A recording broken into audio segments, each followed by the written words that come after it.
মানে ঈমানের শাব্দিক অর্থ বিশ্বাস স্থাপন করা, সত্যায়ন করা ইত্যাদি। এর শারীরিক অর্থ নিয়ে মতবিরোধ রয়েছে। হানাফিদের মতে নবী সাল্লাল্লাহু আলাইহি সাল্লাল্লাহের অর্থ আবশ্যকীয়, বিস্তারিত এবং সংক্ষিপ্ত। যে বিধানাবলী নিয়ে এসেছেন সেগুলোর ক্ষেত্রে কোন দলিল না থাকলেও চূড়ান্তভাবে তাকে সত্যায়ন করা। জীবনটি তাদের নিকুঞ্জ যদি কোন বিষয় নয় বরং এটি বাসিত একক, যা পরিমাণের দৃষ্টিকোণ থেকে কম বেশি গ্রহণ করে না। অর্থাৎ ঈমান কোন সৎ কাজের মাধ্যমে বৃদ্ধি পায় না এবং পাপ কাজের মাধ্যমে হ্রাস পায় না। মুরজিয়া সম্প্রদায়ের মতে ঈমান হলো শুধুমাত্র বিশ্বাস স্থাপন করা। জিহ্বার স্বীকৃতি ঈমানের কোন রুকন না, শর্ত না।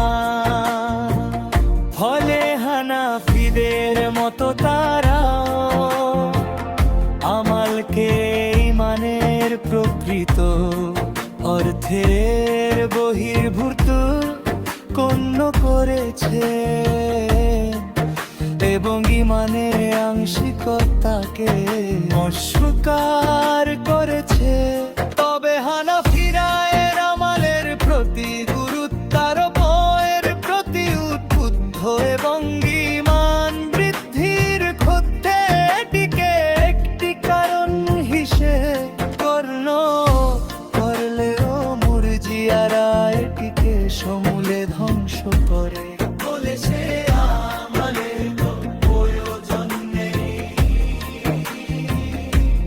শুধুমাত্র বিশ্বাস স্থাপন করলেই পরিত্রাণ মিলবে তাতে, যে যত অপরাধী করুক না কেন।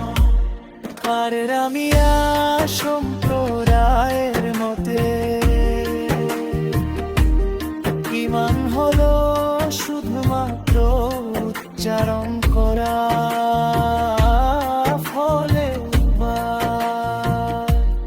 পিতৃভিত্তিকে একটি কারণ হিসেবে গণ্য করলে মুরজিয়ারা এটিকে সমূলে ধ্বংসকে বলেছে। আনানে কোন প্রয়োজন নেই, শুধুমাত্র বিশ্বাস স্থাপন করলেই পরিত্রাণ মিলবে তাতে,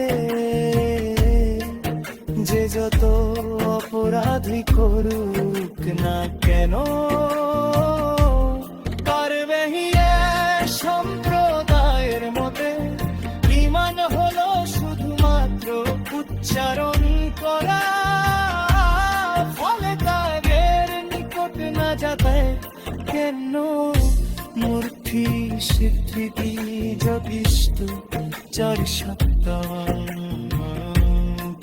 4 দাদা